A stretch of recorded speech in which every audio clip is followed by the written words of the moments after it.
of the injuries that she sustained, I mean, one of the injuries was she had a dislocated hip because where she was sat in the vehicle on the impact, both legs went under each seat of the car. Her right leg was dislocated, which they had to put back in, but it had damaged all the tendons. And her left leg, which went under the passenger seat, it broke a fibula and tibia, and it actually took quite some severe chunks of skin from her leg. So she's now got that leg pinned, and the plastic surgeons have said they can't do anything with the leg apart from try and go underneath the skin to try and pad the skin out to make it look a bit better rather than have the chunks there. Sadly for Georgia, I mean, she still walks now. We're 3 years coming up into our third year of the accident. She still walks with a bad right leg. The foot drop that's been caused through the dislocation, it's still apparent, it's still there. Don't think it's going to improve any more than it has now, so that's something she's probably going to have to live with. It was the state of her injuries that was quite shocking as well. You know, she damaged both her legs. She'd got glass in different parts of her body, some glass in her face and so forth. And that was, you know, a shock to see. The damage that's actually being done to her legs was awful, was awful. Looking at the seriousness of the accident, you know, they were all lucky to be alive. We still live with that thought, you know, what if it had been serious? What if it had been somebody that had lost their life, especially my daughter?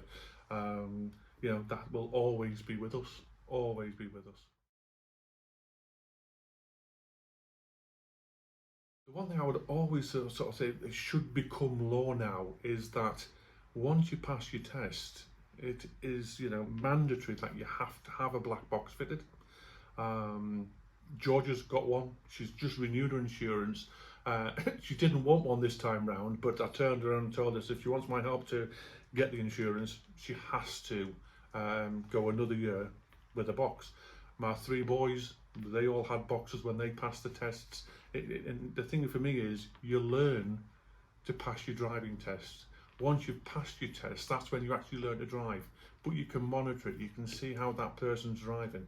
So whether they're a 16, 17-year-old motorbike, car, or an adult who's, you know, 30, 40-year-old, I do believe, you know, a black box for a minimum of a year, maybe 2 years, is something that will actually, you know, quash a lot of accidents, especially with the young drivers. And if I revert back to the accident, there was a friend in his car alongside the car Georgie was in. He had a black box fitted. He wasn't driving silly. It wasn't the question, you know, that Georgia's driver intentionally went out to cause an accident. I understand that. It was a spur of the moment thing. He's tried to undertake him on the roundabout, not realised what he was doing in the sense of the dangers, and that's what caused it. If he had a black box, would he have been going faster? Would he have tried something like that? Probably not. And we wouldn't be sitting here having this conversation. I went to bed that night not expecting something as serious as that was going to happen. And you never know when something like that's going to happen. But more at the point, it is preventable. And you know, we've just got to think, especially with younger drivers, we have to make them aware of the dangers, because once you're behind that wheel, they've had no experience in a vehicle. You know, I passed my test when I was 17.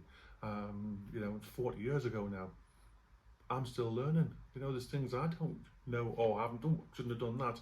So for young people, we've really got to make sure that, you know, they're covered in the sense of, you know, protecting them.